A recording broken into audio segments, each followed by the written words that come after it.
ছোট্ট গ্রামে বাস করতেন এক বিনয়ী ও জ্ঞানী দরবেশ, যার নাম ছিলেন হযরত মূসা। তিনি ছিলেন মানবিকতা ও অন্যদের সাহায্য করার জন্য নিবেদিত। গ্রামের মানুষ তাকে গভীর শ্রদ্ধা করত। তিনি কেবল ধর্মীয় জ্ঞান বিতরণ করতেন না, বরং তাদের দৈনন্দিন সমস্যাগুলো সমাধানে সাহায্য করতেন।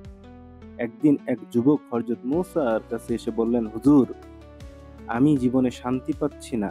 আমি অনেক চেষ্টা করেছি, কিন্তু প্রতিদিন অশান্তি আমাকে গ্রাস করছে। আমি কি করব? হযরত মূসা মৃদু হেসে বললেন, হে যুবক, তুমি কি প্রতিদিন ৫ ওয়াক্ত নামাজ পড়ো? যুবক মাথা নিচু করে নম্রতা সহকারে বললেন, হুজুর, আমি মাঝে মাঝে পড়ি, কিন্তু নিয়মিত পড়ি না।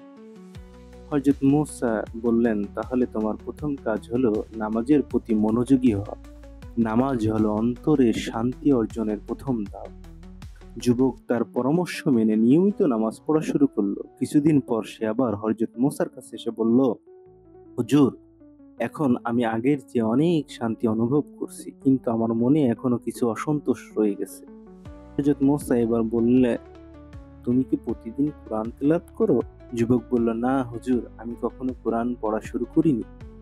হযরত মূসা বললেন, তাহলে তুমি প্রতিদিন কোরআনের কিছু অংশ তিলাওয়াত শুরু করো। এটি তোমার অন্তরে আল্লাহর প্রতি ভালোবাসা সৃষ্টি করবে এবং তোমার জীবনকে আলোকিত করবে। যুবক সেই উপদেশ পালন করলো। কয়েক মাস পর সে হযরত মূসার কাছে এসে বললেন, হুজুর, আলহামদুলিল্লাহ, এখন জীবনের শান্তি সুখ খুঁজে পেয়েছি। আপনার দেয়া পরামর্শ আমার জীবন বদলে দিল। হযরত মূসা বললেন, আসলে জীবনের শান্তি ও তৃপ্তি পেতে হলে আল্লাহর উপর সম্পূর্ণ ভরসা রাখতে হবে। নামাজ, কুরআন এবং সৎ আমলের মাধ্যমে তুমি আল্লাহর নৈকট্য অর্জন করতে পারো।